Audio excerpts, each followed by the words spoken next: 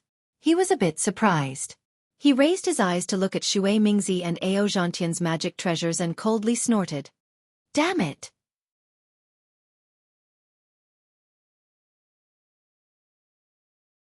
Chapter 36-26. As soon as he finished speaking, Xiao Hua waved his hand. Bas! The seal of overturning the sea rushed out of the space and let out a rumbling sound. The jade talismans appeared around the seal. Go! Following Xiao Hua's shout, the seal of overturning the ocean turned into 100 feet in size. It activated layers of illusions and smashed toward Shui Mingzi's horsetail whisk as if it could topple mountains and overturn seas. At the same time, Xiao Hua waved his Taoist robe, and it looked as if it was released from his sleeves. A dark demonic aura rushed out, and the divine power centipede charged toward Shui Mingzi in midair with its fangs bared and claws brandished. As the seal of turning the sea left his hand, Xiao Hua's body flew and raised the wishful staff with both hands. Grow, grow, grow. Following Xiao Hua's angry shout, the staff became 100 feet long and rushed towards Ao Zhantian's dragon halberd. Seeing that Xiao Hua ignored him and only fought the other 2 nascent soul cultivators, Taoist Huade was ecstatic. He had long been drooling over Xiao Hua's soul-slaying light. Otherwise, he would not have attracted so many cultivators to attack Xiao Hua. Seeing that the fire gourd's hand was about to land on the sword gourd, Taoist Huade suddenly had a bad feeling. How could Xiao Hua ignore it? This was too strange.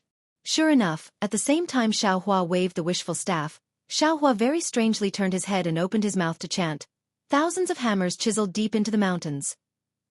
Just as Xiao Hua chanted the first sentence, Taoist Huade's body was immediately surrounded by a large number of pillars of qi. These pillars of qi were like thousands of hammers and chisels that rushed towards Taoist Huade. Immediately, Taoist Huade's body was covered in golden light. This qi was even more powerful than ordinary magic treasures. How is this possible?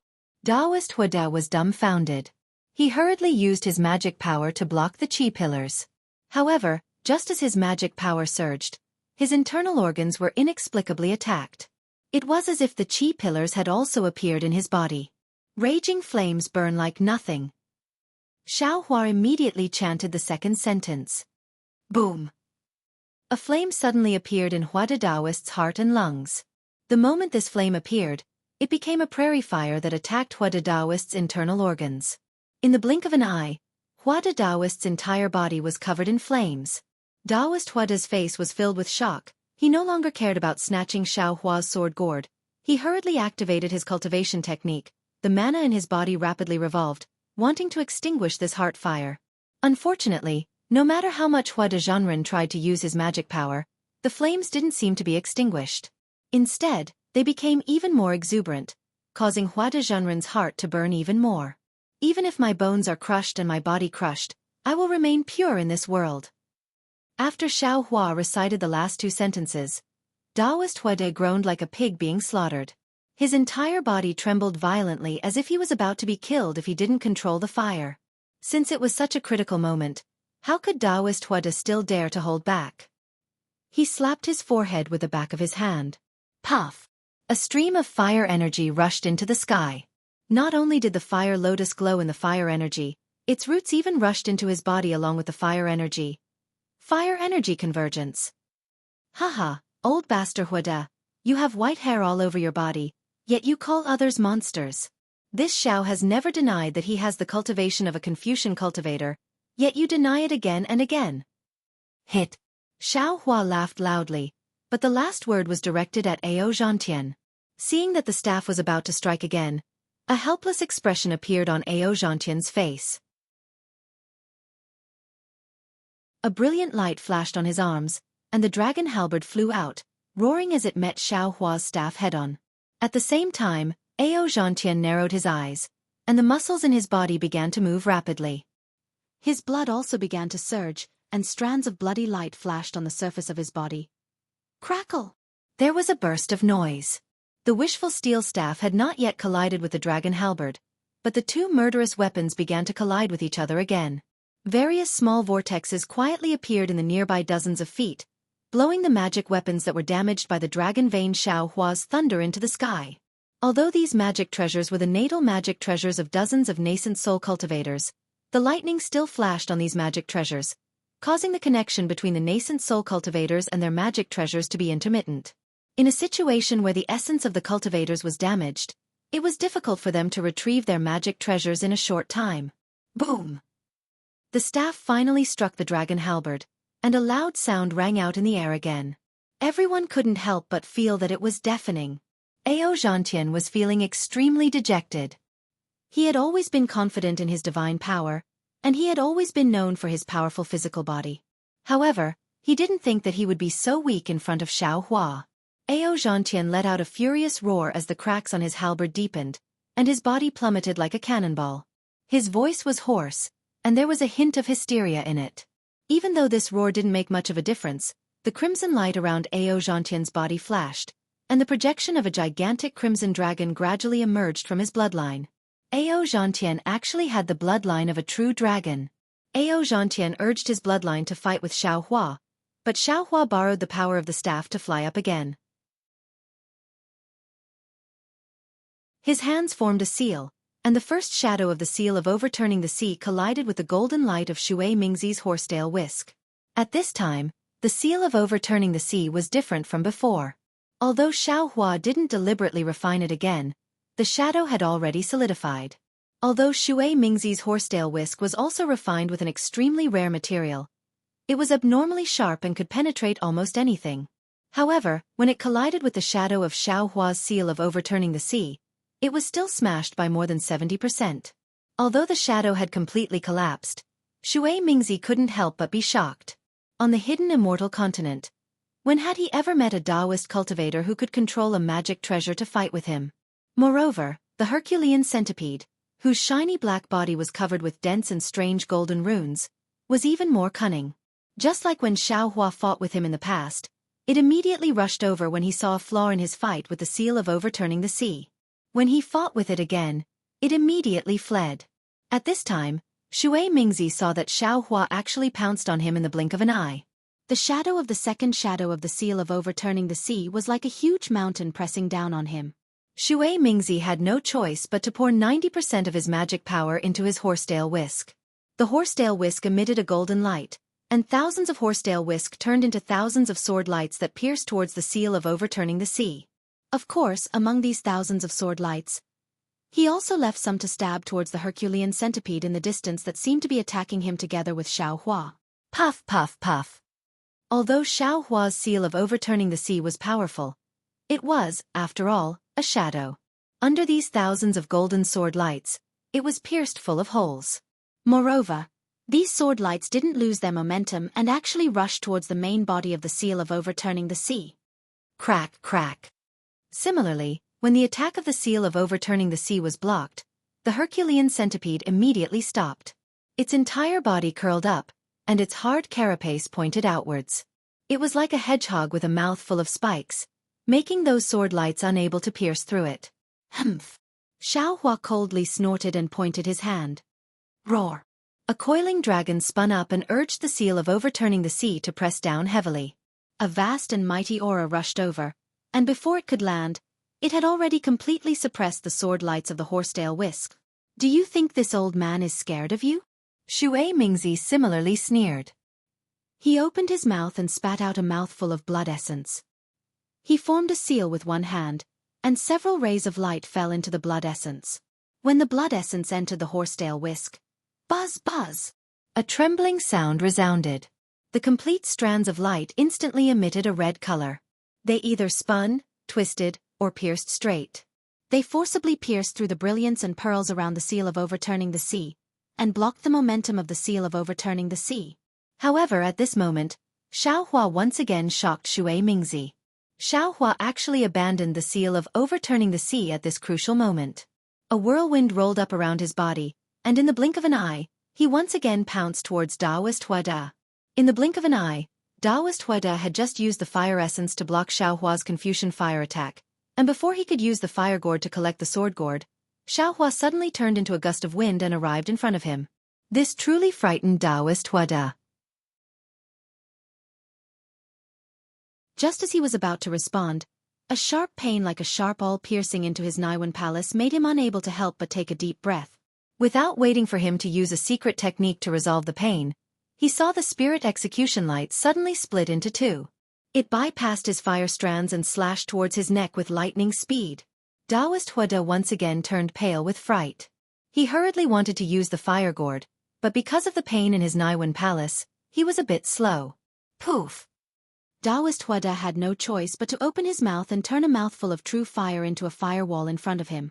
Just as the fire was born, whoosh! Another golden light appeared out of nowhere and flashed towards Daoist Huada's left arm. Ah! Daoist Huada only felt a chill in his left arm, and then a sharp pain came. His left arm holding the fire gourd was cut off like rotten wood by a pair of golden scissors.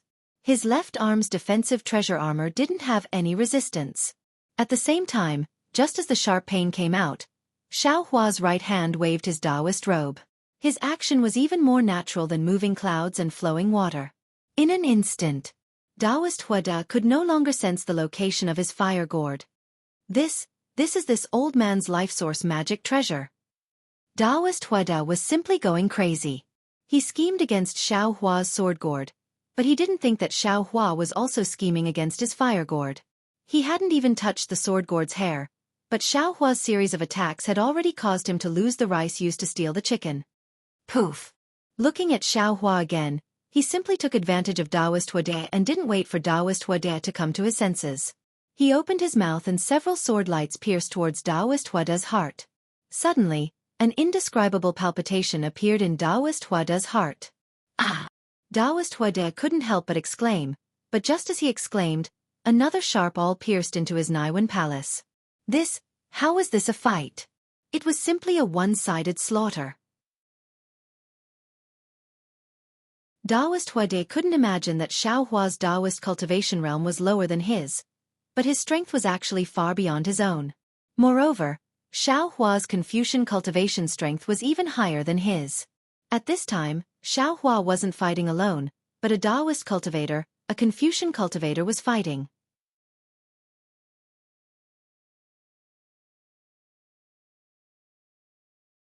Chapter 36-27. Only now did Huada Zhenren realize that Xiaohua was a nascent soul intermediate stage cultivator, but he had the strength of a nascent soul intermediate stage cultivator. How could he be his opponent? Moreover, seeing Xiao Hua use the spirit-exterminating vital light, the flying sword, and the unfathomable soul stab technique, it was obvious that he wanted to take his life. Thinking of this, how could Hua de Zhenren stay any longer? He clapped his hands and an ordinary-looking jade pendant appeared in his hand. With a pu sound, a breath of true qi landed on it. Layers of inscriptions surged out from the jade pendant and enveloped Hua de Zhenren in an instant. Boom! Following a majestic pillar of true qi, Hua de Zhenren actually disappeared. Motherfucker! Xiao Hua was a little depressed. He understood that this was the escape technique that Hua de Zhenren had obtained from the Star-Lord Palace. He could only watch helplessly as Hua de Zhenren escaped from the Star-Lord Palace. Xiao Hua hesitated for a moment, wondering if he should use his illusion breaker eye. At this time he heard a wang-wang sound of air friction. Ayo! Then there was the sound of a dragon's roar. Xiao Hua stowed away his sword-gored and soaring dragon shears before turning around with a cold expression. A crimson dragon that was close to 1,000 feet in length appeared above Ao Zhantian's head. It opened its sinister maw and pounced toward Xiao Hua. An aura comparable to that of the soul separation stage and an aura that made all the cultivators tremble uncontrollably surged through the air. Oh! A true bloodline? This was the first true bloodline Dharma body that Xiao Hua had seen on the hidden Immortal continent. Xiao Hua's eyes flashed with a strange light. Humph! It's a pity that my Phoenix Dharma body is not here. Otherwise, I'll let it fight with you. Xiao Hua snorted coldly. Golden light flashed around his body, and the Heavenly Law's embodiment technique was activated as well. His Transcendence Golden Body also appeared. In just a moment, a Transcendence Golden Body that was close to 1,000 feet tall stood in mid-air like a demon god. Not only were the nascent soul cultivators dumbfounded, even Shui Mingzi was dumbfounded. It wasn't that they hadn't seen such an awe-inspiring Dharma body before, but this was a defensive formation with divine sense shackled. Dao Sect's divine powers were suppressed. Not to mention the Dharma body, even activating Dharma treasures would be somewhat strenuous. How could Xiao Hua possibly bring out his Dharma body? Ao Zhantian's bloodline could be attributed to his true bloodline, but Xiao Hua, who had ever seen such a golden bloodline? Eat this Zhao's staff! Xiao Hua roared and waved the wishful steel staff in his hand. At first, the wishful steel staff was still a few dozen feet in size, but when it hit the top of the blood dragon's head, it was already a few hundred feet in size and a few dozen feet in thickness. Whoa! The wishful staff fell with a gust of wind. The blood dragon's eyes were crimson red, and an old voice spoke with Ao Zhantian's tone. This old man has never seen a magic treasure that can injure a bloodline Dharma body. Stop dreaming. Today, I'll show you how powerful this old man is. Let this old man have a taste of your flesh and blood. Ha ha! This voice reverberated throughout the entire space. The blood dragon opened its mouth, and the blood dragon's breath turned into a giant pillar. The blood dragon also pounced over, obviously wanting to dive into Xiao Hua's body and devour his flesh and blood. Xiao Hua's eyes flashed, and he tilted his head slightly. He pointed his finger, not at the blood dragon, but at the seal of overturning the sea above Shui Mingzi's head. The seal of overturning the sea expanded again, and it was a full 500 feet in size. Shui Mingzi had no choice but to use his magic power to block it with his horsetail whisk. As for the divine power centipede, it seemed to understand Xiao Hua's intention. Suddenly, its entire body expanded, and the two antennae in front of its head trembled rapidly, cutting towards Shui Mingzi's back. Ayo! Seeing that Xiao Hua was still distracted, the blood dragon couldn't help but roar, and its speed increased again. However, Xiao Hua didn't seem to panic. He calmly waved the wishful steel staff, and it landed on the blood dragon's breath. Pooh! It was abnormally dull, but the dull sound seemed to have knocked on Ao Zhantian's heart. The almost invisible blood dragon's breath was smashed into pieces by the wishful steel staff. That wasn't all. Ao Zhantian was still stunned by what happened next. The blood dragon's breath disappeared with the wishful steel staff, and the wishful steel staff didn't stop for too long. It passed through space and landed on the blood dragon's head with a loud bang. Ao Zhantian's arrogance was finally broken today. The blood shadow Dharma body, which he thought was impossible to injure, was like an ordinary demonic beast under the wishful steel staff. Boom! A loud sound rang out, and Ao Zhantian felt as if a mountain was pressing down on him. It was more direct than being hit by any magic treasure or spell. Pooh! Ao Zhantian spat out a mouthful of blood essence, and his entire body was oozing with blood. Moreover, an indescribable blush immediately spread all over his face. Roar! The blood dragon's blood-curdling screams resounded throughout the entire defensive formation. The blood dragon's body started to collapse from its head down to its tail. Ao Zhantian's eyes flashed with desperation, and he stubbornly patted his head. A blood-red nascent soul appeared in mid-air. This nascent soul was wearing a treasured armor, and the dragon-shaped totem on the armor was slowly disappearing. The nascent soul held a dragon halberd in its hand that flashed with a dazzling brilliance. However, as soon as the nascent soul appeared, it was immediately shocked. Its two eyes looked left and right cautiously. At this time, it saw two beams of spirit-punishing vital light fall from the sky. They were about 100 feet away from the nascent soul, but they didn't shoot out. You! Ao Zhantian naturally didn't care too much about the spirit-punishing vital light, but under the fierce flames of the spirit-punishing vital light, a faint sense of desolation arose in his heart. The nascent soul opened its small mouth and whispered a few words. Xiao Hua had intended to kill to establish his might. However, when he saw Ao Zhantian's nascent soul appear, he immediately remembered that this was the defensive formation of the Star-Lord Palace. Although he would be happy to kill Ao Zhantian's nascent soul would fall into the defensive formation. Wasn't he helping the Star-Lord Palace? Thus he controlled the spirit-punishing vital light to stop above Ao Zhantian's head and said coldly, Ao Zhantian, do you want to live or die? So what if I want to live or die? The blood shadow dharma body above Ao Zhantian's head could no longer take shape. It slowly turned into a bubble and fell into his body. Ao Zhantian looked at Shui Mingzi in the distance. He was actually blocked by Xiao Hua's demonic pet, and Xiao Hua's overturning sea seal was able to block Shui Mingzi's horsetail whisk. Xiao Hua said indifferently, If I want to die, I'll kill you right now. In order to not leave a nascent soul for the Star-Lord Palace, I'll kill your nascent soul as well. You! Ao Zhantian wanted to retort when he heard Xiao Hua's nonchalant tone. However, he knew that Xiao Hua had scared off Spiritual Master Huadea when the three of them attacked him. Now that he was facing Xiao Hua alone, how could he survive? What if I want to live? Ao Zhantian was abnormally embarrassed, but he still asked. Swear a blood oath and serve me for 1,000 years. Xiao Hua replied without hesitation. For 1,000 years, not only will I provide you with all your cultivation needs, I can also help you reach the 5th grade of origin power. No. Impossible. Ao Zhantian also shouted without hesitation. Xiao Hua also didn't hesitate.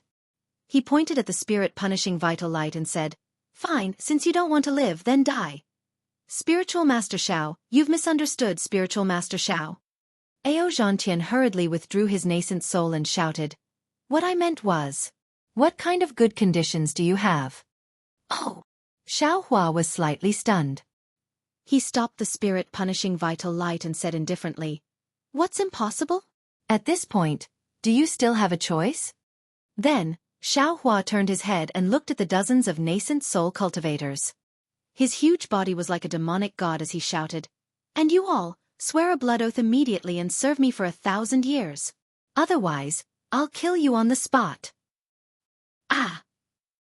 All the nascent soul cultivators were dumbfounded. They looked at each other, not knowing what Xiao Hua wanted to do. Ao Zhantian. Xiao Hua didn't care about these small fries. He looked at Ao Zhantian and said, You'll be the first. Then, Xiao Hua raised his eyebrows and swung the wishful staff in Shui Mingzi's direction with a boom. Shui Mingzi was scared into flying far away. His horsetail whisk was powerful, but against the wishful staff, it didn't have any advantage at all. He was scared away, but the seal of ocean overturning seal and the Herculean centipede still caught up to him, not giving him any chance to escape. Ao Zhantian's mouth was bitter. He was a late nascent soul cultivator, but he was forced to swear a blood oath. This was something he had never thought would happen ever since he entered the nascent soul realm. Kill. Ao Zhantian hesitated. Xiao Hua shouted, scaring Ao Zhantian. He hurriedly shouted, Ao Zhantian, swear to heaven and earth that I am willing to serve Spiritual Master Xiao Hua, Spiritual Master Xiao, for 1,000 years. I don't dare to have any thoughts of rebellion. Gotcha. Just as Ao Zhantian was about to make his vow, a streak of golden light shot into the sky and landed in the distance. Ah! A nascent soul cultivator who was about to flee was immediately sliced off by the soaring dragon shears. Motherfucker! Ao Zhantian finally understood. So Xiao Hua wasn't talking to him. Gotcha!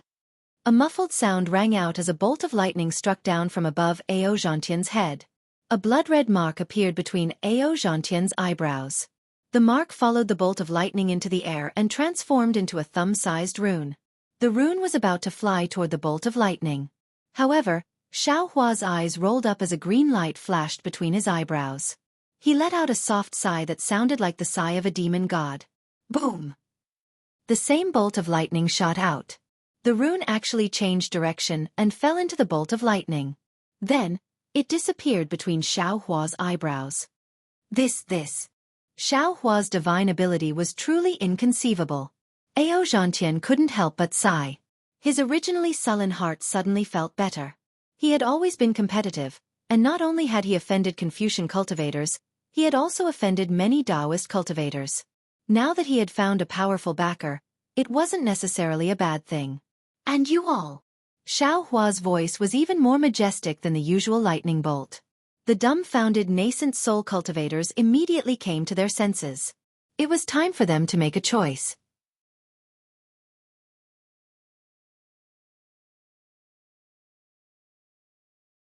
Chapter 36-28.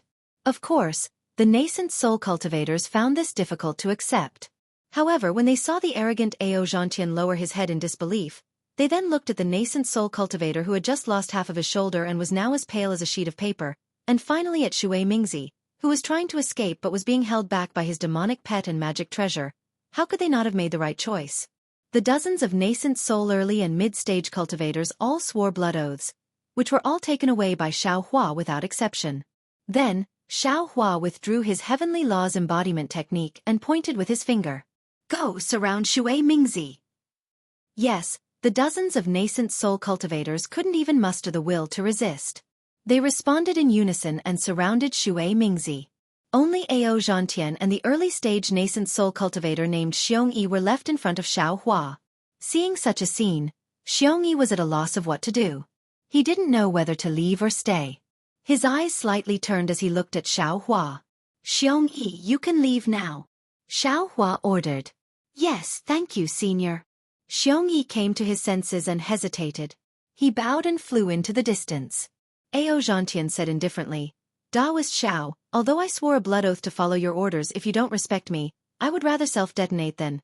Can you still self-detonate now? Xiao Hua replied even more indifferently than Ao Zhantian. Ao Zhantian's expression changed greatly. However, Xiao Hua quickly added, Of course, fellow Taoist, don't worry. I am not like that old bastard Huada.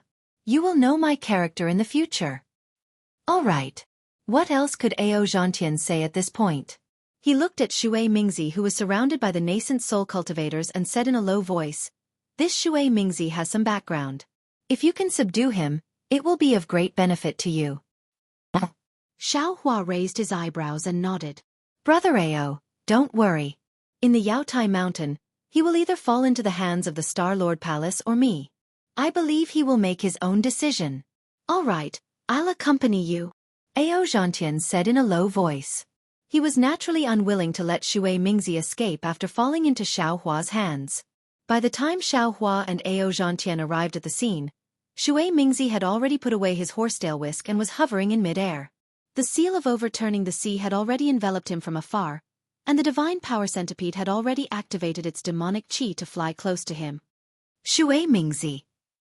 Ao Zhantian looked at the helpless expression on Shui Mingzi's face and said, This old man won't say anything else.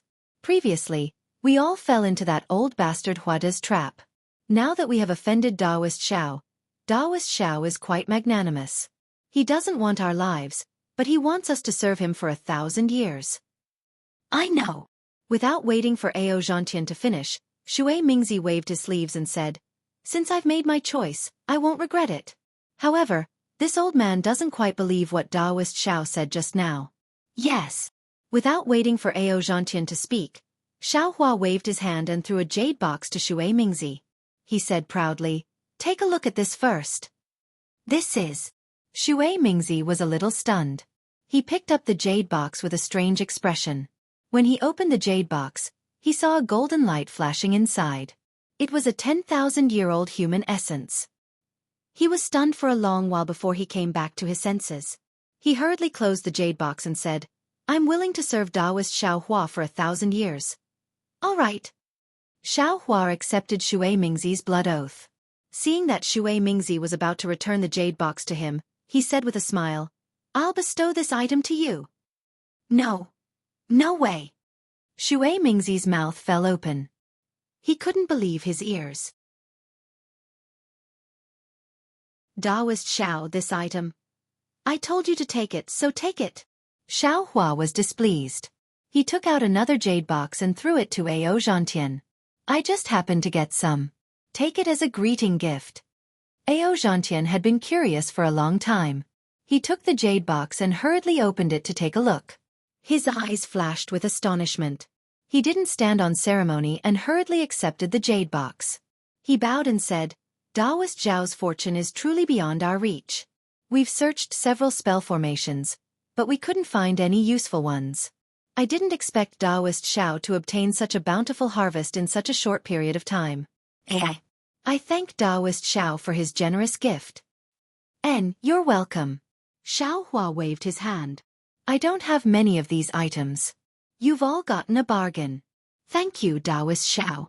Seeing that Ao Zhantian accepted the jade box, Shui Mingzi hurriedly hid it away. "You all have your own rewards." Xiao Hua looked at the curious nascent soul cultivators and said with an indifferent expression, "However, I can only bestow them to you after the Jadestige meeting." "Thank you, Senior." Why did a group of nascent soul cultivators come to Jadestige Mountain? Wasn't it to obtain some rewards? Since Xiao Hua had a treasure that even nascent soul late-stage cultivators liked, what was 1,000 years of service to him? Xiao Hua kept the seal of overturning the sea. The Herculean centipede bared its fangs and brandished its claws beside Xiao Hua, as if it was showing off. When Xiao Hua opened his Taoist robe, it obediently flew back into it. "Taoist Xiao, your demonic pet is truly powerful. If you refine it for another 100 years, I'm afraid it'll be able to compete with an upper 4th grade essence force cultivator." Shui Mingzi couldn't help but exclaim.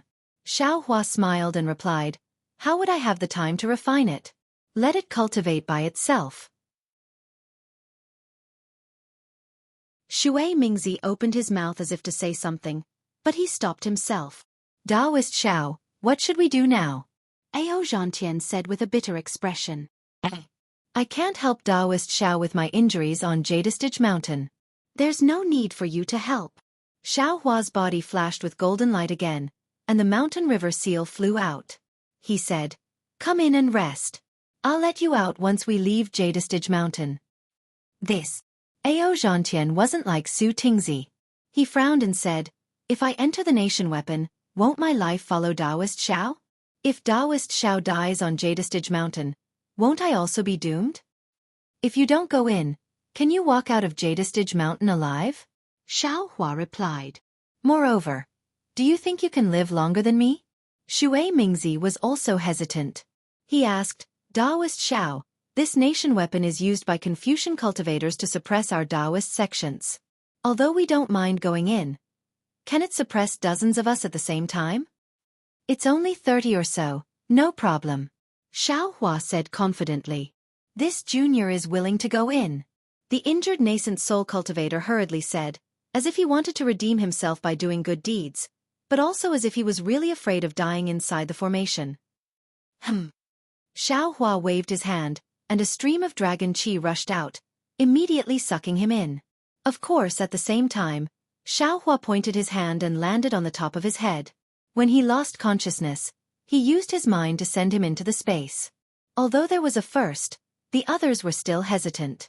After all, this was different from swearing a blood oath and being controlled for 1,000 years. This was putting their lives in the hands of others. However, just as they were hesitating, a thunderous boom came from the distant horizon. Everyone looked up and saw the blood-red sky in the distance collapsing one after another. Between the collapses, there were thousands of flashes of lightning. After the blood-red sky collapsed, it turned into a blood-red stream that swept toward everyone. Damn Star-Lord Hall! Xiaohua saw this, and how could he not know what the Star-Lord Hall was planning? This was not much different from the Star-Lord defense formation on the Yaotai Mountain. They both wanted to kill most of the Taoist cultivators, leaving only those who had the means to escape death. Xiaohua swept his gaze and said coldly, "This old man doesn't have time to waste with you. The formation has already begun to close, so this old man is going to find a way out. Senior, please wait a moment. This junior is willing to go in." A group of panicked cultivators hurriedly called out. They knew in their hearts that it was better to let Xiaohua lead them alone rather than having so many people search in a mess. Xiaohua's abilities were unpredictable, and his chances of survival were much higher than theirs. "Come in." Xiaohua sucked that person into the space again. This time, the others were finally moved, and in a short while, 35 nascent soul cultivators were sucked into the space. "This one will go in as well." Xianxia narrowed his eyes and looked at the torrential flood in the distance. His eyes were filled with helplessness, and he looked at Shui Mingzi. How could Shui Mingzi let Xiaohua suspect him? "Naturally," he tactfully said. "No problem. This old man is afraid that this old man is powerless to escape from this collapsed formation, so I can only accompany fellow Taoist Ao. I'll have to trouble Taoist Xiao for everything." "Please." Xiaohua was overjoyed when he saw the two late nascent soul cultivators enter the trap. As he spoke, 2 streams of dragon qi swept the two into the space. After entering Xiaohua's space, not to mention nascent soul cultivators, even spirit-severing cultivators were nothing but food for him. After sucking in dozens of nascent soul cultivators, Xiaohua didn't have time to raise his head to the sky and laugh. His figure immediately floated up and flew in the opposite direction of the collapsed formation. It was as if the entire space had collapsed. Xiaohua had only flown for a short while when intense thunderclaps flashed in all directions. All kinds of bloody light flourished, and the aura of destruction became increasingly powerful. "Senior, save me." In front of Xiaohua's right hand, the cultivator named Xiongyi was in an extremely sorry state. His Taoist robe was askew, and his hair was also disheveled. A small flying shuttle flickered under his feet as he rushed toward Xiaohua. Looking behind Xiongyi, the bloody red torrential flood created a wave of over 10 meters tall, covering the sky and covering the earth as it chased after him. Xiaohua frowned and a whirlwind appeared under his feet. His figure turned into a gust of wind as he swept in front of Xiongyi. With a wave of his hand, a golden light swept up Xiongyi, and then he soared into the sky again. Just as Xiaohua flew away, boom! In the place where Xiongyi had just flown past, the space around him shattered. Lightning flashed and turned into a clear torrential flood. Xiaohua still couldn't release his divine sense, but he had a feeling that this clear torrential flood was definitely not ordinary. He definitely couldn't touch even half a drop of it. "Many thanks, Senior." After being rescued by Xiaohua, Xiongyi felt like he was flying forward like lightning. He had temporarily escaped his predicament and hurriedly expressed his thanks.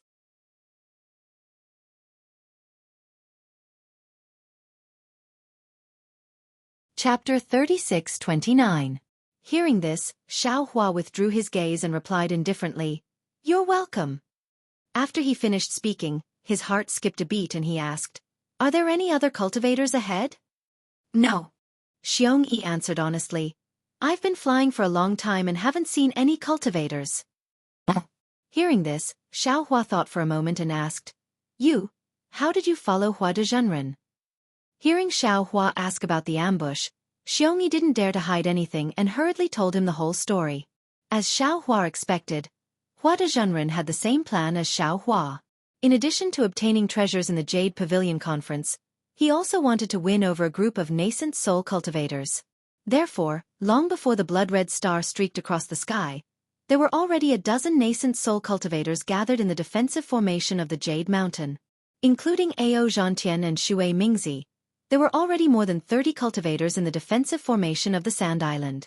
Taoist Huida seemed to have heard of the famous mother-child spirit fruit in the Sand Continent, so he was able to find it before Xiaohua. Unfortunately, Fairy Jing beat him to it, so Taoist Huade and the others were left empty-handed. Just as Ao Zhantian had said, they had searched for a long time, but to no avail. When the ominous star appeared, dozens of cultivators were sucked into the blood-red light. When they reappeared, they found that apart from a few people who disappeared, most of them were still together. Therefore, Hua de Zhanren immediately discussed with Ao Zhantian and Shui Mingzi to besiege Xiaohua. Xiongyi didn't know what the three of them discussed. Xiongyi wanted to leave early, but he didn't dare to because of Hua de Zhanren's fierce reputation. In the end, Xiaohua defeated these cultivators in one fell swoop. So, you didn't see Fairy Jing and Taoist Yuan Qing? Xiaohua asked. Xiongyi nodded. Yes, the female cultivator who got the Ren Jing and the male cultivator who was with you didn't appear here. So, this is only a point of the defensive formation. It's not the whole formation. Xiaohua instantly thought of the space he appeared in before. There were no cultivators inside. Xiongyi hurriedly shouted, Yes, yes, that's right. I thought about it for a long time. This must be the only place that collapsed. As long as we find the way out, we can escape. And I understand. If that's the case, I have a 60% chance of escaping. Xiaohua's eyes narrowed as he looked into the distance and nodded. However, it's very inconvenient for this old man to bring you along. Senior, Junior is willing to work for Senior. Xiongyi was used to Hua de Zhenren's face. Xiaohua's little tail had just been exposed, and he immediately agreed. That. In the end, Xiaohua was not as thick-skinned as Taoist Huada. He said somewhat embarrassedly, Xiongyi, you misunderstood. What I mean is, Senior, you misunderstood as well. Xiongyi said with a smile. In fact, I came to the Yaotai meeting on one hand to get the rare treasure. On the other hand, I hope to find some useful people. After all, on the hidden Immortal continent, there are very few Confucian cultivators that we can trust. It's best to find a Taoist cultivator to help us. As for the third objective, if I can meet an expert like Senior, I don't mind submitting to you. To tell you the truth, I met a fellow cultivator in the late stage of the nascent soul stage in the early stages of the Jade Pavilion meeting. I chatted with him for a while. Although I didn't agree at that time, I already had a plan in mind. Grand Mist Ancestor? Xiaohua asked in a low voice after pondering for a while. Xiongyi was startled, and then his expression changed slightly. He said somewhat unnaturally, Could it be that Senior is also? Grand Mist Ancestor is Grand Mist Ancestor, I am Xiao. Xiaohua said indifferently, I won't force fellow cultivator Xiong. No. Xiongyi breathed a sigh of relief. At this time, how could he have any other choice? He hurriedly said with a smile, I once established a country, but later the country's monarch was bewitched by the Buddhist sect. I was disheartened and no longer paid attention to it. Now that I am free, I can serve Senior. Good. Xiaohua nodded. Close your eyes. I will suppress you into the mountain river seal. After we leave the Yaotai mountain, you can follow me. This. Xiongyi naturally hesitated, but after a moment, he closed his eyes and said, I'll have to trouble Senior. Xiaohua didn't say anything, and immediately put him back into the mountain and river seal. Then, he looked around. This place was similar to the void, so he had an inexplicable feeling of familiarity in his heart. After a short while, he found something strange. However, this strange thing seemed to be mobile. Before Xiaohua could fly over, it immediately disappeared. It was exactly the same as when Xiaohua mysteriously appeared in Huada's encirclement. Whoosh! All of a sudden, around Xiaohua, several clear streams of blood red rushed out like a waterfall. Although those streams of water weren't large, wherever they went, the entire space collapsed. The streams rushed out in a strange way, and Xiaohua was caught unprepared. His figure flashed and dodged, but several drops of blood still splashed on his Taoist robe. Xiaohua did not care. This kind of clear stream was powerful, but under his protective golden light, how could a few drops of clear stream pose a threat to him? However, when those several drops of clear water fell, a sizzling sound rang out. The golden light protecting Xiaohua's body was actually annihilated in an instant, revealing an enormous flaw. The clear water actually seeped into the surface of Xiaohua's body. Ouch! Xiaohua was shocked that such a situation would occur due to his carelessness. Xiao Hua's Taoist robe was also torn in an instant, and a heart-wrenching pain came from the clear stream. Xiao Hua's abnormally strong body was actually invaded by this clear stream. Pooh! Xiao Hua hurriedly opened his mouth and spat out a mouthful of thick true energy. It landed on the corroded part of his body, and he barely managed to grab the few drops of clear stream. When Xiao Hua opened his transcendence vision, he couldn't help but suck in a breath of cold air. He saw that within these drops of blood-red liquid, there were strands of dark red lines. Between the lines of lines, there were many small dots that contained great power. Xiao Hua was familiar with these small dots of light. It was the power of starlight. As for the dark red lines, Xiao Hua had seen them before. They were actually poison mixed with the power of the netherworld. Damn it! Xiao Hua cussed angrily. The Confucian cultivator's arrangement was truly ruthless. Even his body, which had been tempered for many years, was unable to withstand it, let alone an ordinary cultivator. Even Ao Zhantian wouldn't be able to escape easily when he encountered the clear stream of clear stream. Of course, Xiao Hua was only lamenting. This wasn't the first time he had encountered the Confucian cultivator's ruthlessness. His current plan was to escape from this place. There wasn't much time left for Xiao Hua, and the space he could escape was also limited. The confidence he had before had leaked out too much, and an indescribable sense of fear emerged from the bottom of his heart. What seemed like an ordinary escape had developed into a test of life and death. Xiao Hua smiled bitterly. At the crucial moment, he opened his transcendence vision. However, all he saw with his transcendence vision was blood red. His vision was filled with resplendent starlight, and it was even inferior to the naked eye. How could he see the exit that could appear at any time? Helpless, Xiao Hua could only close his transcendence vision again. He could see with his naked eye, and fly in a certain direction based on his intuition. Suddenly, Xiao Hua's heart trembled. He recalled the place where he had first entered the defensive formation. Previously, when he heard Xiongyi's description, he subconsciously thought that he had entered the defensive formation directly like them. However, now that he thought about it, before he was surrounded by Taoist Huada and the others, he seemed to have stayed in a certain space for a short period of time. Moreover, that space also had a blood-red light, and it was extremely similar to the space he was in now. However, it didn't have much starlight.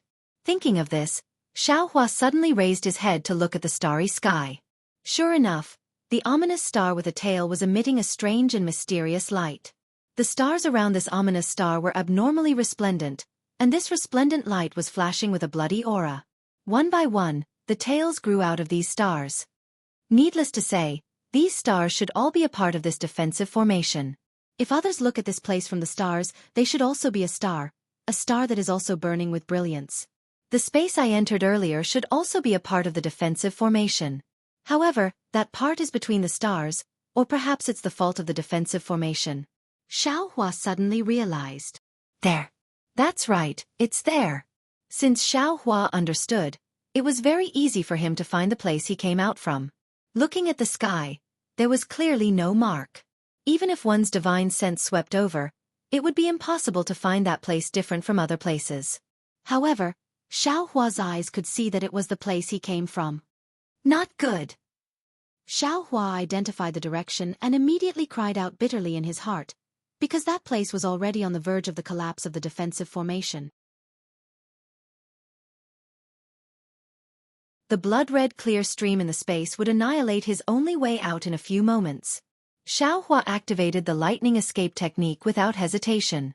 Although the wind escape technique had the advantage in this short distance, Xiao Hua understood that his cultivation of the wind escape technique was far inferior to the lightning escape technique.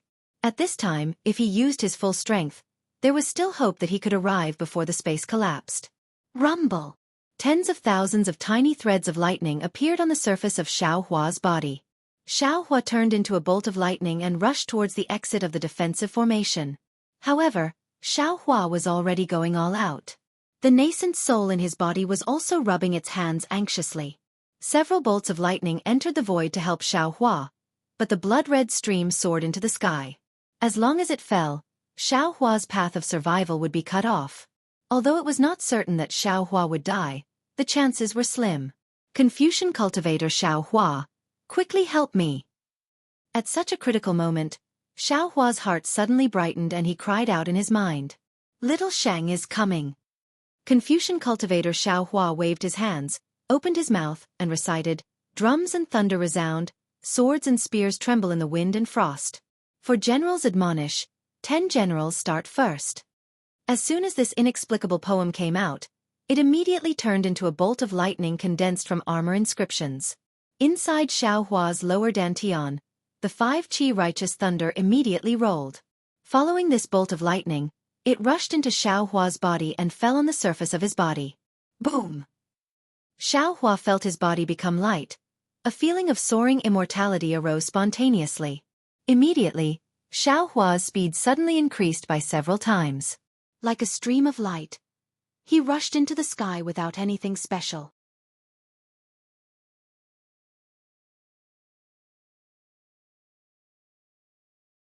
Chapter 36:30. What's especially strange is that Xiao Hua's entire body immediately disappears where he landed, only leaving behind faint lightning threads at the edge of the void. Those lightning threads only flashed for half a second before the bloody stream fell and all the lightning threads were torn apart. The space also shattered. Damn it! So close! A passageway like a pillar of light appeared in front of Xiao Hua. Without Xiao Hua activating the lightning escape technique, his entire body began to flow in the passageway. However, the pressure in the passageway was abnormal and there was also a rapid tearing force, causing his body to be pulled out of shape. Xiao Hua activated his magic power to resist, feeling extremely lucky in his heart. If I didn't use the 5 qi righteous thunder to activate the lightning escape technique, not only would it be impossible for my lightning escape technique to reach the realm of leaping thunder, it would also be impossible for me to break free from the defensive formation. Woo! Just as Xiao Hua changed his mind, the pillar of light disappeared again. Xiao Hua's body lightened and he looked around again. Sure enough, all around him was crimson red light, not a single star. Phew! Xiao Hua let out a long sigh of relief. Previously, he used all his strength to activate the lightning escape technique and forcefully rushed into the realm of leaping thunder 3 realms. His entire body showed a kind of fatigue, as if the realm of lightning escape technique's 3rd grade was far from what a Yuanian cultivator could control. However, just as Xiao Hua let out a sigh of relief, a gust of wind rolled up beside him and what he had experienced before happened again. Damn it! Can't you let me breathe a sigh of relief? Xiao Hua sensed that his entire body was bound by a powerful force and knew that the fault in space didn't allow cultivators to stay. He couldn't help but smile bitterly and curse. Ah! When the force disappeared, Xiao Hua opened his eyes and saw everything in front of him clearly. He couldn't help but exclaim in a low voice. Not to mention that Xiao Hua had just escaped from the wolf's den and entered the tiger's den. The embarrassed Hua de Zhenren was forced to take out the jade pendant by Xiao Hua. He spat out a mouthful of true qi and layers of inscriptions gushed out from the jade pendant to cover him. Soon after, a pillar of true qi emerged from the void and carried Hua de Zhenren into it and disappeared. When the pillar of true qi disappeared, Hua de Zhenren's figure appeared above a layer of blood-red clouds. The blood-red clouds looked like cotton wool that covered the sky. There was no end to it at all. Above the clouds, there were groups of immortal soldiers in bright armor patrolling the area. As soon as Hua de Zhenren revealed himself, he immediately attracted the attention of the nearby immortal soldiers. The leading immortal soldier held a sickle-like weapon in his hand and shouted, "Where did this cultivator come from? Is this a place where you can break in?" Cough, cough. Taoist Master Hua de coughed twice. He raised his eyes to look at this group of 3rd-grade origin energy immortal soldiers. Raising the jade pendant in his hand, he indifferently said, "This old man is a star general under Hall Master Kong. It is precisely on the Hall Master's orders to enter the Jade Pavilion meeting. Your humble servant greets Sir Star General." The captain's eyes lit up when he saw the jade pendant in Hua de Zhenren's hand. He immediately became respectful and clasped his hands. "This is my duty. I hope Sir can forgive me." "Yes, I understand." Hua de Zhenren put away the jade pendant. Raising his eyes to look all around, he asked, "If this old man is not mistaken, this place is Star-Lord Wellwood Sprite Shangguanyi Ran's jurisdiction. Quickly bring me to see Star-Lord Shangguanyi Ran." "What Sir said is correct. This place is precisely General Wellwood Sprite's jurisdiction." That immortal soldier saw Hua de Zhenren was very familiar with the Jade Mountain range. His last doubts were all gone, and he hastily replied, However, General Wellwood Sprite has already perished inside the array. Now, General Wood Dragon is in charge. What? Sir Shangguan, he truly has fallen? Hua de Zhenren turned pale with fright, practically shouting in disbelief.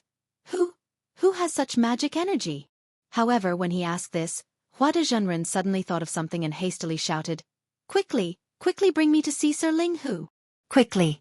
That immortal soldier's face showed a difficult expression, and he said in a low voice, Sir Star General, your humble servant is here to patrol.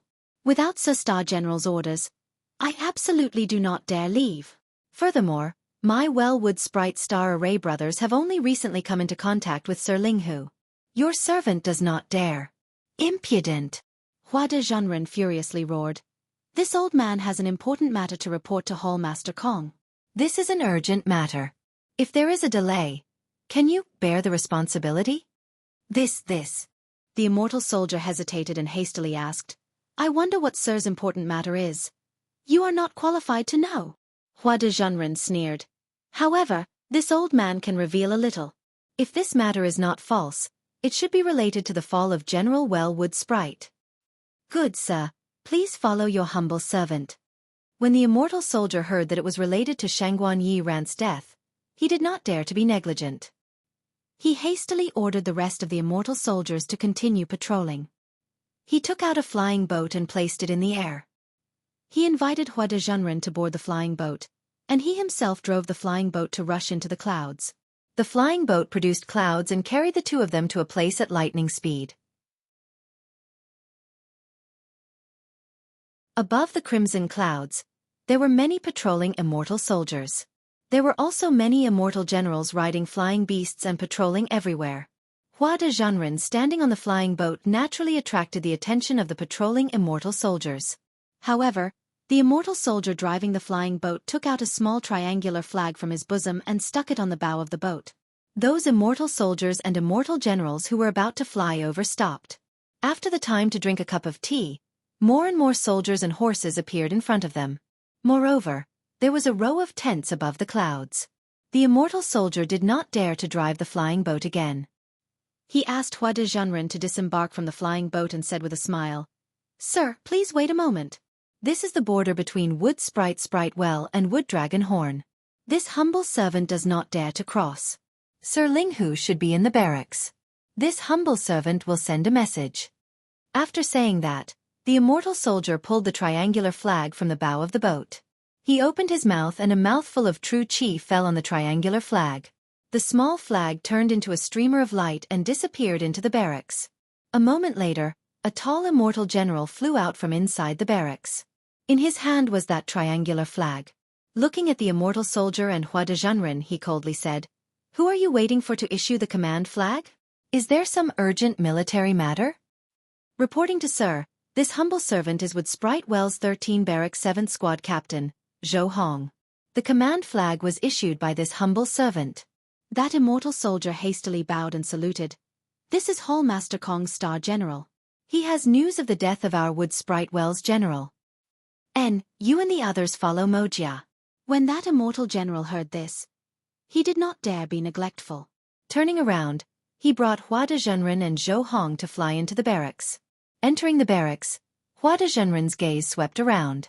Seeing the murderous aura all around and many unkind gazes looking at him, he could not help but sneer in his heart. His arrogant gaze swept back one by one, forcing those immortal soldiers and immortal generals to look elsewhere. Humph, no more than origin energy 3rd or 4th grade strength, yet you unexpectedly dare provoke this old man. If it was not for the Jade Mountain, Hua de Zhenren was defeated again and again. His heart was very sullen. Naturally, he would not put these cultivators with lower cultivations in his eyes. His heart secretly pondered. Not long after, that immortal general brought the two of them directly to the center's largest tent. You and the others wait here. That immortal general indifferently instructed. He himself was about to enter when the Hua de Zhenren to the side raised his hand. Holding a jade pendant in his hand, he smiled and said, I have the Hall Master personally bestowed the Star General writ. I can directly meet any general below the Hall Master. I think we don't need to wait outside the tent. My general's military orders are strict. Unless the hallmaster personally comes, or the hallmaster's personal secret order, no one can approach the central army tent. That immortal general glanced at Hua de Zhenren and proudly said, "Not to mention, although you are the hallmaster's star general, you have the identity of a Taoist cultivator. How could I dare to let you and the others in?" Impudent! Hua de Zhenren was ashamed and angry. He shouted, "Hallmaster Star General Rit is useful in the entire hidden immortal continent. How can it not be useful in your wood dragon's camp? What intentions do you all have? Do you all still place the hallmaster in your eyes?" Hearing Hua de Zhenren so arrogant, that immortal general's complexion slightly changed. Just as he was about to speak, a thunderclap suddenly sounded in his ear. "Impudent, who dares to make a racket outside the central army tent? Where is the Minister of Justice?" When that immortal general heard, his face showed respect. He said in a low voice, "Reporting to General, it was your servant who brought." Not waiting for that immortal general to finish speaking, Hua de Zhenren immediately put on a smiling face and raised his voice. "Ling Hu Darren, your servant is the Hua de Star General under Hallmaster Kong. Long time no see. Is General's style still the same?" And that voice was slightly surprised, but he saw the central army tent's tent door open.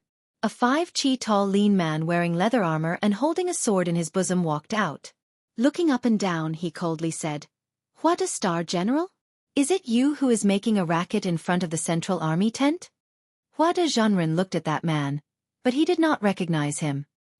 He nodded and said, "Your servant is not making a racket, but your servant has the Hallmaster Star General command in his hand.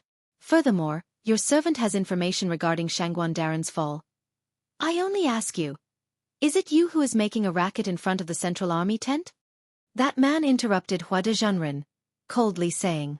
Hua de Zhenren looked at the man's cold expression. He could only brace himself and say, "Correct, just now it was your servant.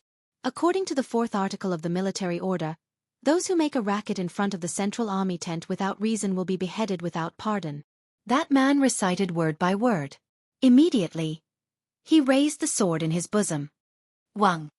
The sword emitted a cold light, and the sword hilt again gave birth to inscriptions.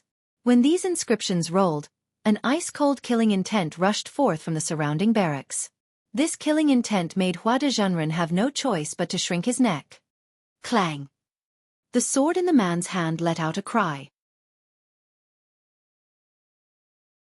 A cold light rushed out from the sword's scabbard, directly slashing towards Hua de Zhenren. Even as strong as Hua de Zhenren was a late-stage nascent soul cultivator, in the instant the sword fell, the several chi of space around his body was completely confined. He simply did not have any possibility of dodging, as if he could only be tied up. Hua de Zhenren turned pale with fright. A brilliance flashed above his head, and his nascent soul rushed out. His hands rubbed together, and a brilliance was born, wanting to block the sword. Unfortunately, the sword was incomparably sharp. The brilliance was immediately cut in half by the sword's edge.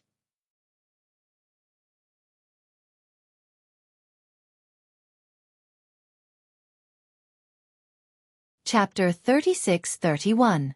Lord Ling Hu. Taoist Master Huada's nascent soul shrieked. That voice carried a timid tone as he said, "Your humble servant has news of Lord Shangguan Yi Rant's fall. This is a major military matter. If you dare avenge a private grudge, delaying Lord Hallmaster's matters, not to mention Lord Hallmaster will not forgive you, even you 28 Star Lords will fall one by one." "Stop!" A shout came from inside the tent. That man's sword stopped in midair as if cast from iron. Although Taoist Master Huada's body could not budge, the cold sweat on his forehead was already dripping. "Let them in." Following the dignified voice from inside the tent, the man put away his sword and retreated to the side. That immortal general raised his hand and said with a fake smile, "Star General Huade, please." Then, he threw the triangular banner to Zhou Hong and said, "You go in too." Zhou Hong was very terrified. Taking the banner, he hastily saluted. "Your humble servant has been ordered by Lord Star General to send him here. Now, since Lord Wood Dragon wants to see Lord Star General, your humble servant should return to patrol." "Did you not hear Lord say to let you all go in?" The immortal general coldly smiled and said, "Yes, Lord." Zhou Hong did not dare argue. Answering, He hastily lowered his head and followed Taoist Master Huide into the tent. That Taoist Master Huide originally had an untamed heart. Now, he suddenly hung in suspense. He was Kong Hongwu's Star General.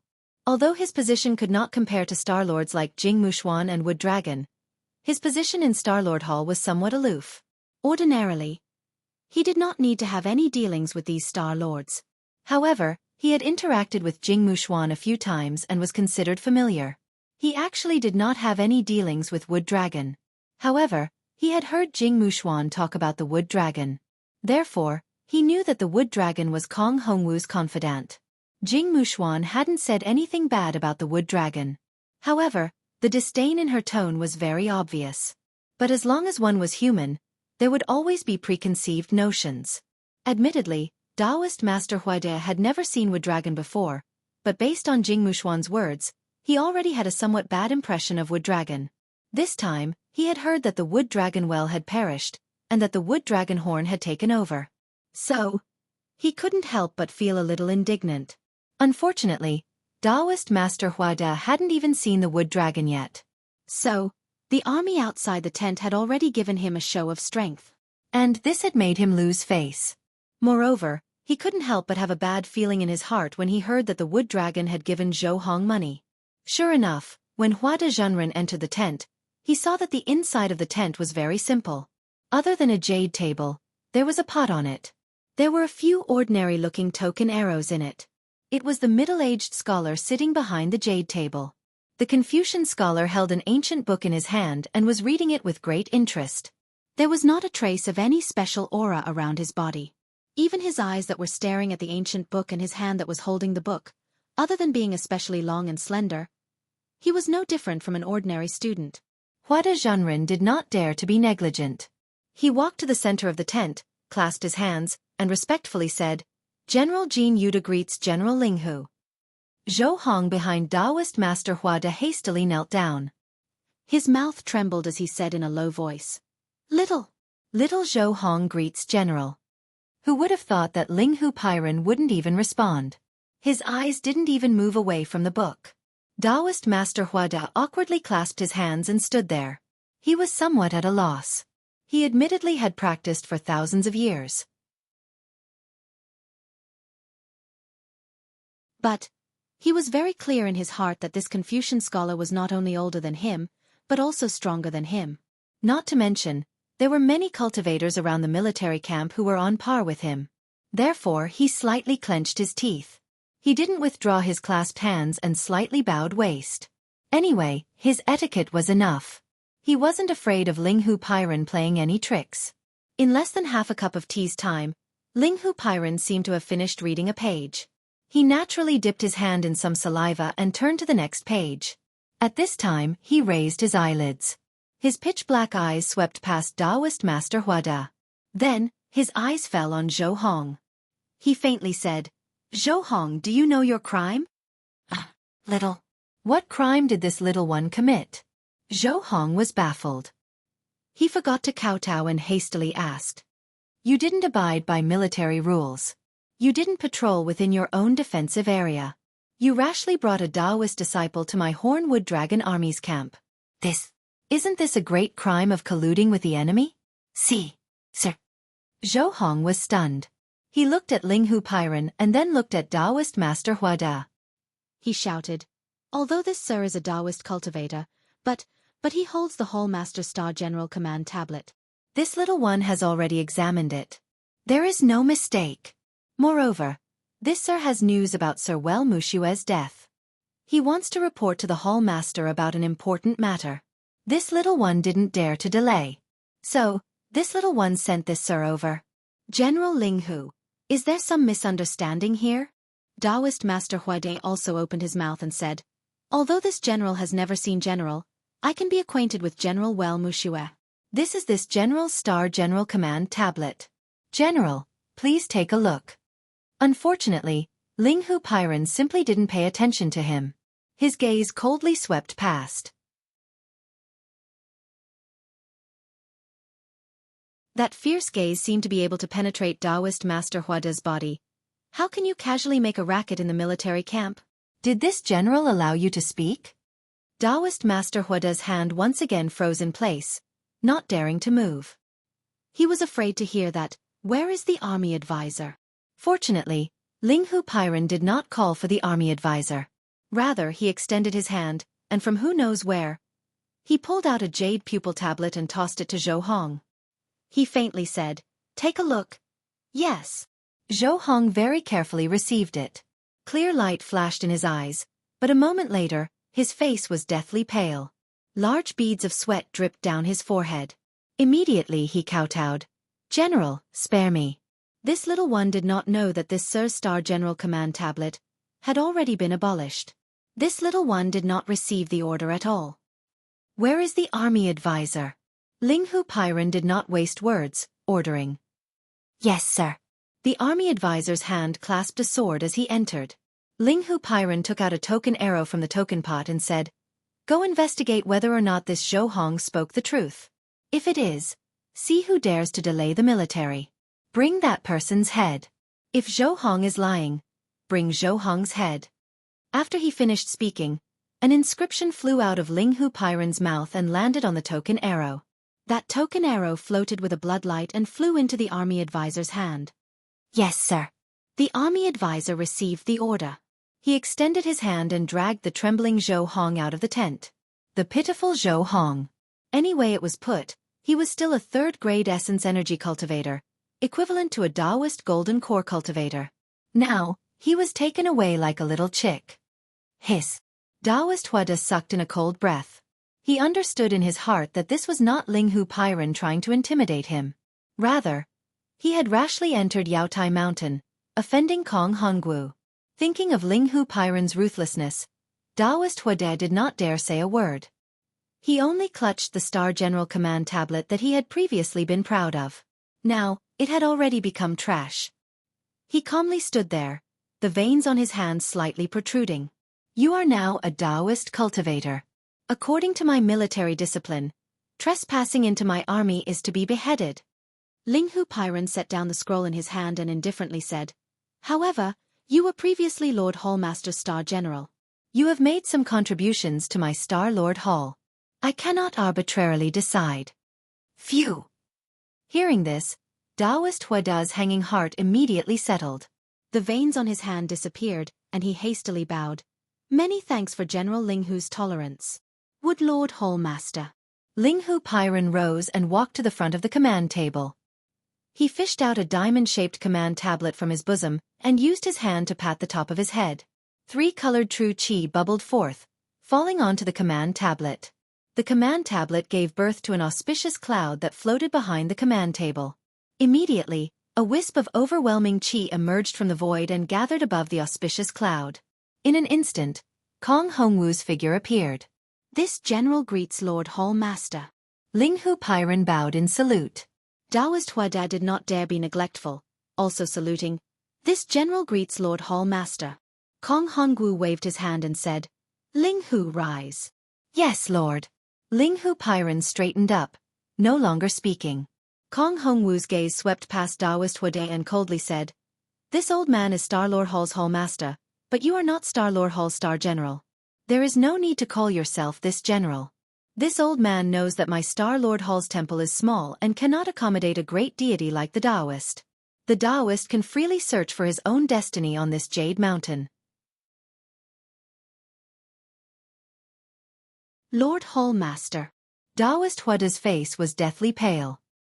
He said in a low voice, "This old man knows that he has disturbed Lord Hallmaster's plans. This crime cannot be forgiven.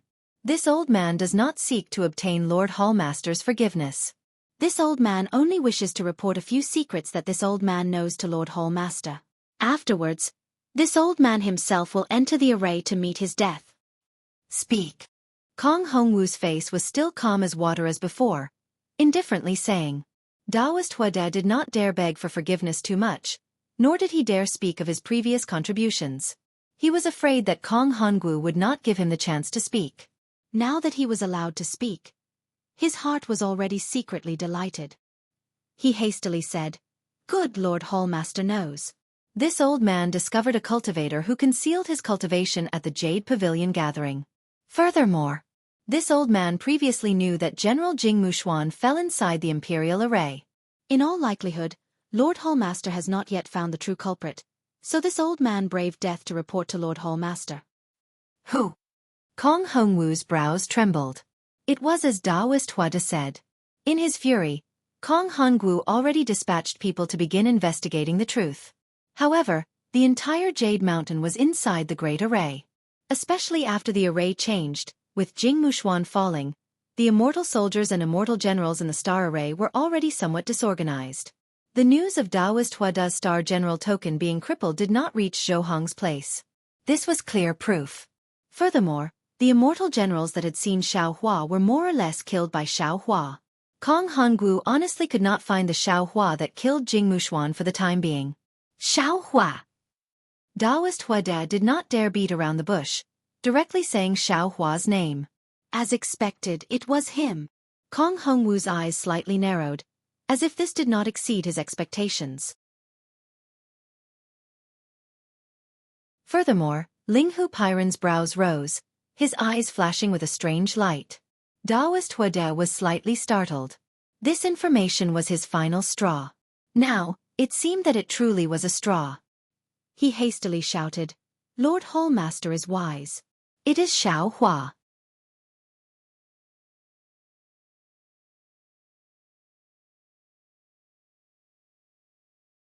Chapter 36-32.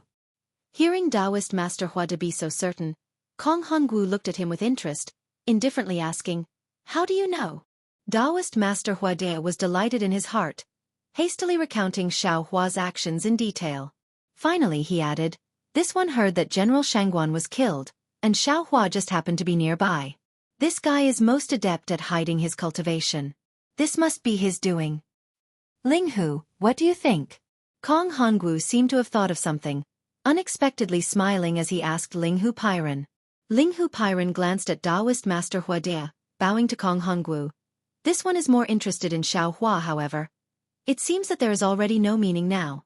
This one will personally kill him. Use his head as a sacrifice to General Shangguan.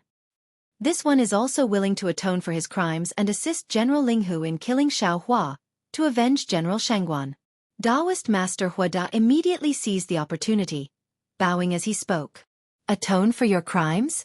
Kong Hongwu coldly looked at Daoist Master Huada, not knowing what he was thinking. Just at this moment, the Linghu Pairen to the side suddenly interjected, "Lord Hallmaster, although Star General Huada was momentarily bewitched by the treasure, seeing as he has done many things for my Star Lord Hall over the years, even if there is no merit, there is hard work. Furthermore, he entered the Jade Pavilion gathering, and by a freak combination of factors, he brought such important news to my Star Lord Hall. In this one's opinion, it would be better to let him go kill Xiao Hua, to atone for his crimes." "Good." Kong Hongwu slightly nodded, saying, "Jean Yuda, if you can kill Xiao Hua, this old man will withdraw this order. You will still be my Star Lord Hall's Star General. Furthermore, if you can reach a higher level of enlightenment and refine your fire Qi Chao Yuan to the realm of 5th rank origin energy, the position of Wellwood Dragon is not necessarily yours." Many thanks, Lord Hallmaster." Daoist Master Huada was overjoyed, hastily bowing in salute. "This one will not disappoint Lord Hallmaster. Go. This one awaits your good news." Kong Hongwu waved his hand and said, "Yes, Lord Hallmaster." Daoist Master Huada rose, and Linghu Pairen earnestly said, "Star General Huada, this is your last chance. You must seize it. Once you leave the tent, there will be soldiers to escort Star General back." "Thank you for your mercy, sir. I will repay you in the future." Huada Daoist cupped his hands towards Linghu Pairen and turned to leave the tent. Before the soldiers came to lead him, Huada Daoist saw that the adjunct who had just walked out of the tent had landed on a flying boat. In his hand was the head of an immortal general. From the looks of it, it was not Zhou Hong.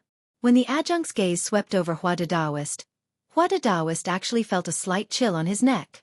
Inside the large tent, Kong Hongwu saw Daoist Huada leave.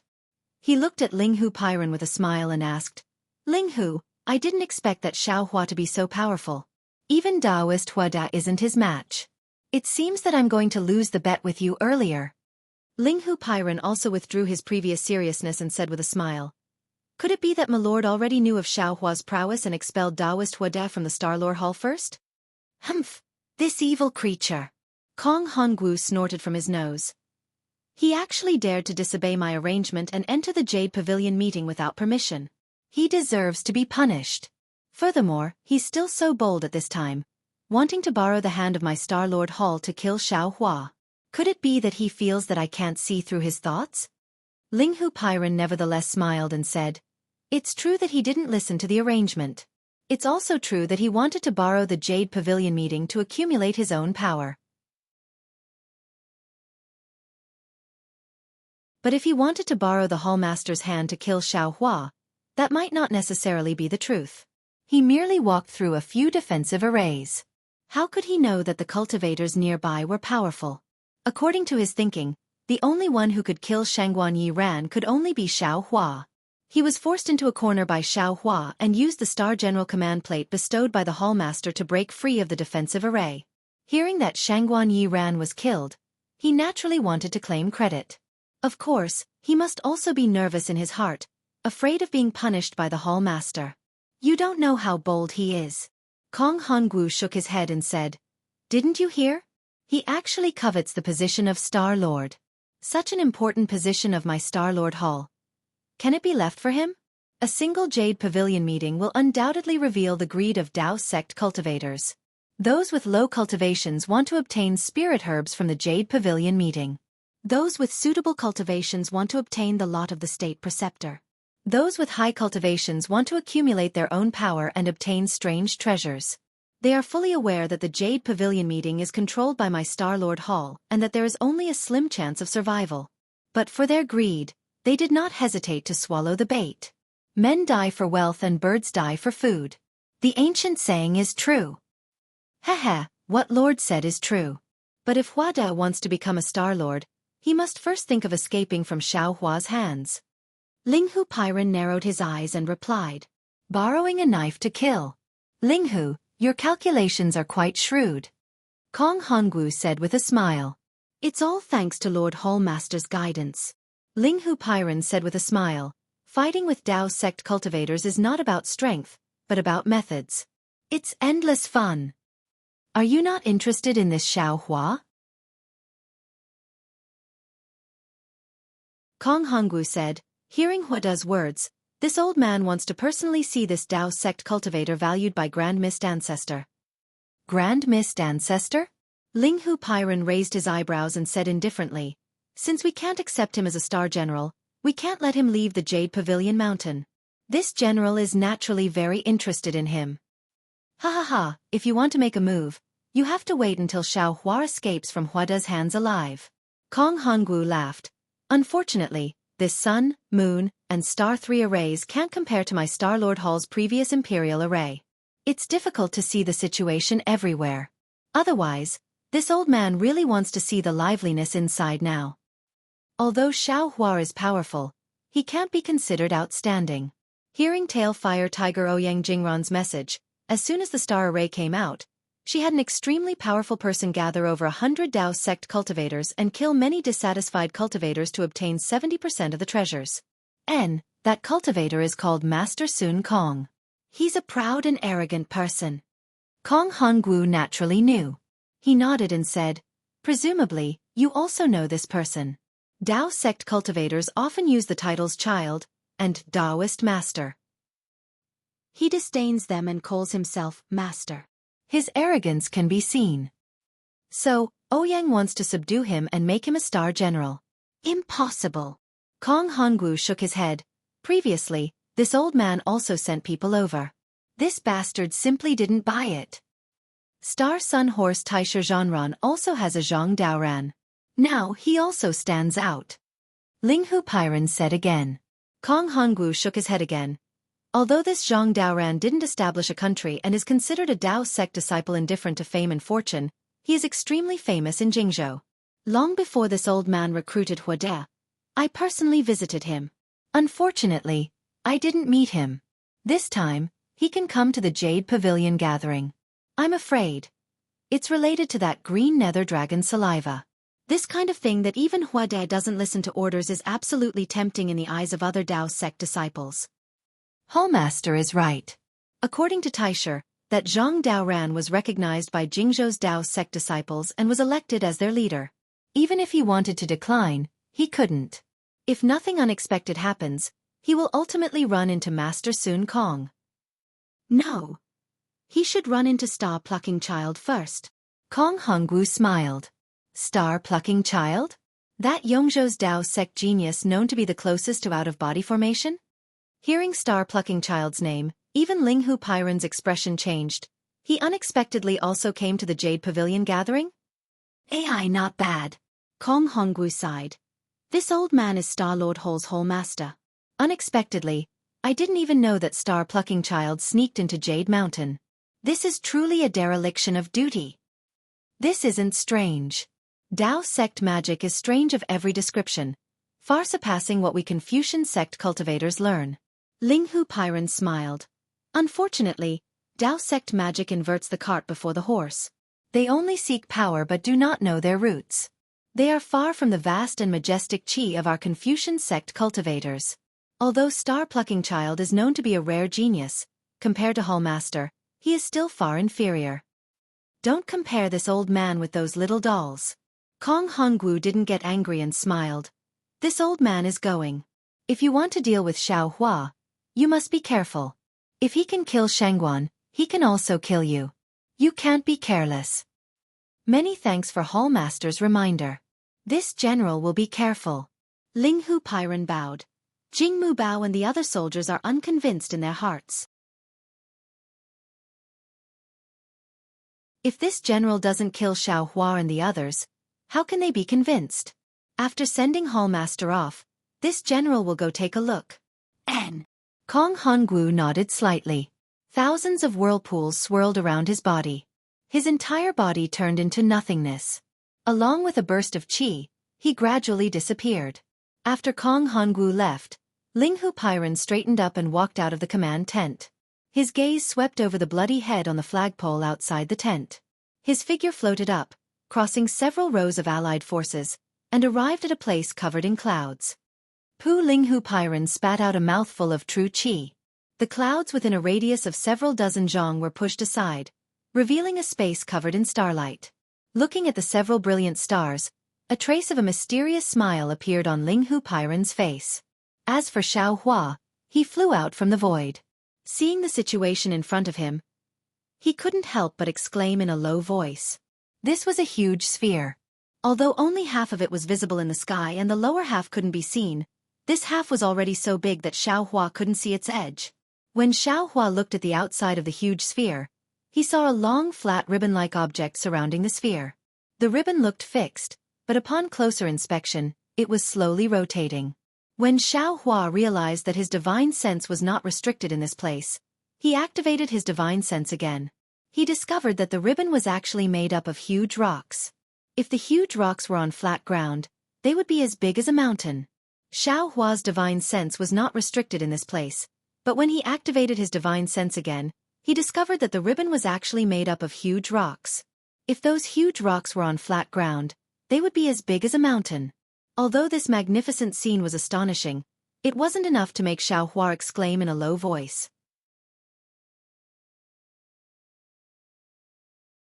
Xiao Hua was the most shocked because the scene here was quite similar to the scene when he accompanied Fairy Xianxia to see the Kai family's ancestral shrine in Million Meng Mountains.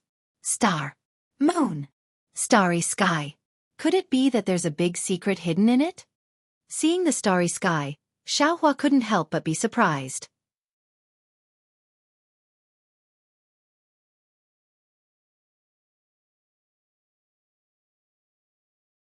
Chapter 36-33.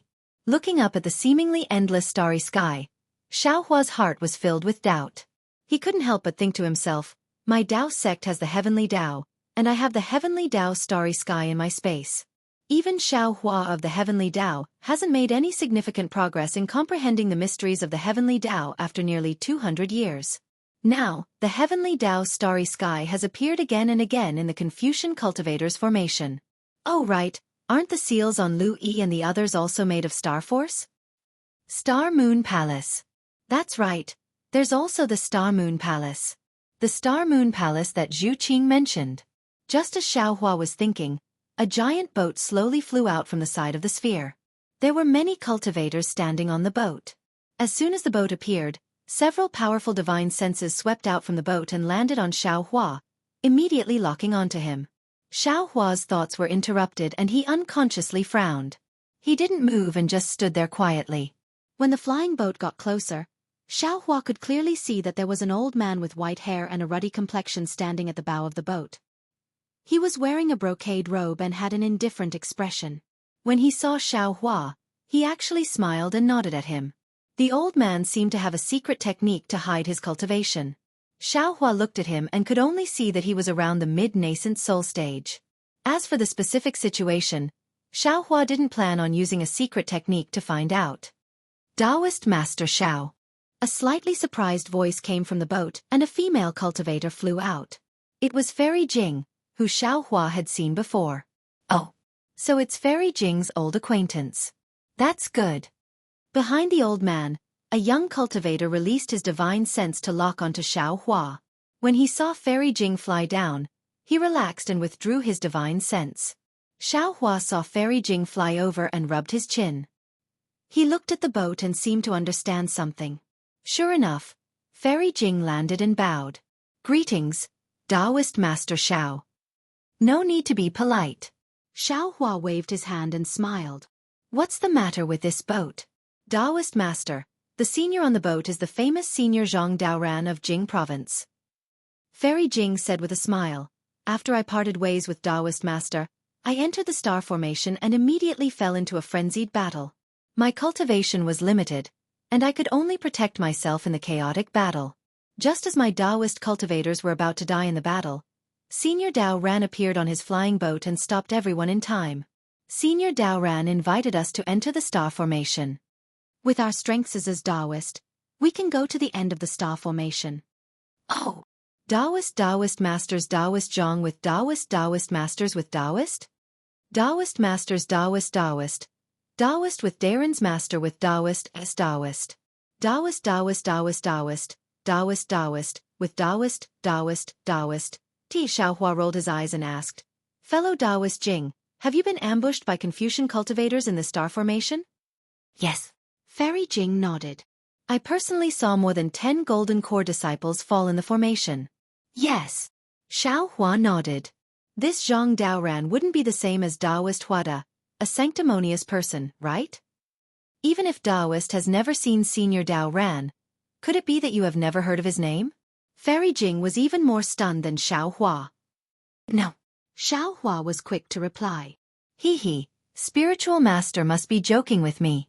How could any Taoist cultivator of the hidden immortal continent not know Senior Daoran? Fairy Jing covered her mouth and smiled. Her eyes were like ripples of water. All right. Xiaohua smiled bitterly. This old man admits that he has heard of it, but this old man's impression of it isn't very deep. Of course, Taoist is a senior with a similar cultivation level as Senior Daoran. Taoist is so low-key, even more so than Senior Daoran. Naturally, you wouldn't pay attention to Senior Daoran's deeds. Fairy Jing smiled and said, but this old man can guarantee that there are 50 people on the giant ship, including some golden core disciples. If they don't believe in Senior Daoran, how can they get on the flying ship? Li Jing. The nascent soul cultivator who withdrew his divine sense became impatient and said loudly, if this fellow Taoist doesn't want to, then don't let him come up. There are many people who want to get on the flying ship. Fellow Taoist, this old man is Zhang Daoran of Jing Province. The old man also smiled and cupped his hands. The cultivator was surprised to see Zhang Daoran salute to Xiaohua. After all, Xiaohua was only at the early or middle nascent soul stage. He couldn't be considered a powerful figure on the flying ship. Xiaohua didn't dare to be negligent. He also cupped his hands and said, this one is Xiaohua of Yu Province. Oh, so it's Taoist Xiao. Zhang Daoran smiled and said, although this old man hasn't heard of Taoist Zhao's name before, it's fate that brought us together to participate in the Jadestage gathering. Today, we've all encountered a rare change in the Jadestage gathering. If we don't work together, I'm afraid we'll all die on the Jadestage mountain. Although this old man can't see through fellow Taoists' true cultivation level, It's needless to say that fellow Taoist's cultivation level is profound. Now that we're in a crisis, would fellow Taoist please get on the flying ship and lend this old man a hand? On the giant ship, the cultivators were in an uproar. What kind of cultivation level could be praised by Zhang Daoran? Although Xiao Hua looked ordinary, he couldn't be underestimated. Fairy Jing's face showed a trace of pride, as if she was also praised by Zhang Daoran. Xiao Hua pondered for a moment, then raised his voice and said, "Fellow Taoist Zhang, this Xiao isn't being pretentious. This Xiao wants to get on the flying ship, but this Xiao has the blood of Star-Lord Hall's immortal soldiers and immortal generals. This Xiao is afraid that if this Xiao gets on the flying ship..." Gotcha! Without waiting for Xiao Hua to finish speaking, on the other side of the giant sphere, several thunderbolts appeared out of thin air, flashing into an oval several dozen feet in size in the void. Boom! With a loud sound, a grayish-white spike pierced through the void. Then, the oval several dozen feet in size shook violently, slowly cracking and breaking into pieces. After the spike pierced out, the shape of a small boat immediately rushed through the void. Then, the entire space was torn apart, and a flying ship similar to Zhang Daoran's giant ship rushed in. However, this giant ship had two sharp ends and a long and narrow middle.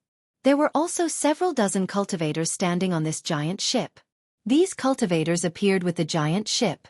Seeing that the entire defense formation was quiet, they immediately cheered, as if they had just escaped from danger like Xiao Hua. Everyone was cheering, except for a young cultivator at the front who didn't make any movements. Just as he came out with the giant ship, he immediately stared at Zhang Daoran on the other flying ship. "Zhang Daoran? You actually came." The young man spoke amidst everyone's cheers. "Esteemed Sun Kong, if you can come, then this old man can come as well." Zhang Daoran's voice was equally loud and didn't seem to be inferior to esteemed Sun Kong's. Esteemed Sun Kong? Xiao Hua looked at the young man's arrogant expression, and the corner of his mouth curled up due to his arrogance. He whispered, "Fairy Jing, who is this esteemed Sun Kong?" I don't know," Fairy Jing said with a smile. He should be a senior like esteemed Sun Kong who is focused on cultivation. Focused on cultivation?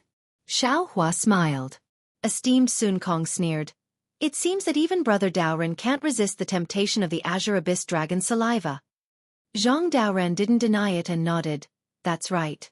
This old man's thoughts coincide with esteemed Sun Kong's." But esteemed Sun Kong's eyes flashed fiercely. "Unfortunately, there is only one Azure Abyss Dragon saliva, and I heard that it can't be split. Who do you think this treasure should belong to? Perhaps you, perhaps me, or perhaps some disciple of the Dao sect." Zhang Daoran smiled. "However, this should be decided after we obtain the Azure Abyss Dragon saliva." "Haha, I'm thinking the exact opposite." Master Sun Kong roared with laughter as he said, "To deal with external threats, one must first pacify the internal situation. If we don't make things clear now, then wouldn't there be great chaos once the treasure appears?" With that, esteemed Sun Kong glanced at the cultivators on Zhang Daoran's flying boat and said with a fake smile, "Could it be that Brother Daoran didn't rush out from the chaos and use this flying boat to bring these Dao sect disciples together?" With that, esteemed Sun Kong's divine sense swept towards Xiao Hua. He originally didn't care about Xiao Hua, so his divine sense also swept past Xiao Hua. However, just as his divine sense swept past Xiao Hua, he suddenly seemed to have discovered something. His expression changed slightly, and he hurriedly withdrew his divine sense. He looked at Xiao Hua, who was quietly standing to the side, and seemed to have thought of something. "Good. How could Zhang Daoran be afraid of esteemed Sun Kong?" He nodded. "Fellow Taoist Sun Kong is right. Now that we have just escaped from the chaos, you should give me a rule. As long as it's fair, this old man will comply." However, esteemed Sun Kong's words were somewhat thought-provoking. He smiled and said, "This old man carefully thinks about it." Brother Daoran's words make sense. We haven't even seen the treasure yet, so how can there be internal strife? Oh. Zhang Daoran looked at esteemed Sun Kong with a smile that wasn't a smile, then looked at Xiao Hua, who was next to Fairy Jing. Of course, he understood that esteemed Sun Kong had already seen through Xiao Hua's extraordinariness and thought that Xiao Hua had made an alliance with him. However, he didn't point it out and said, In that case, Brother Sun Kong, this old man will introduce you to Taoist Master Xiao Hua of the Yu Province. Xiao Hua. Esteemed Sun Kong frowned and his eyes turned slightly. He seemed to be in a meeting, but after a short moment, he gave up. This name was indeed unfamiliar. He had never heard of it. Taoist Master Zhao's name is also unfamiliar to this old man. Esteemed Sun Kong asked bluntly, "May I know which country Taoist Master cultivates in?" When Zhang Daoren heard esteemed Sun Kong's address of Xiao Hua, he couldn't help but smile. Esteemed Sun Kong calling Xiao Hua Taoist Master meant that he treated Xiao Hua as an equal. This was truly rare for the usually unruly esteemed Sun Kong. You're tuning in to the Wisdom Diary YouTube channel. Don't forget to subscribe and join us on this journey to catch the most captivating stories.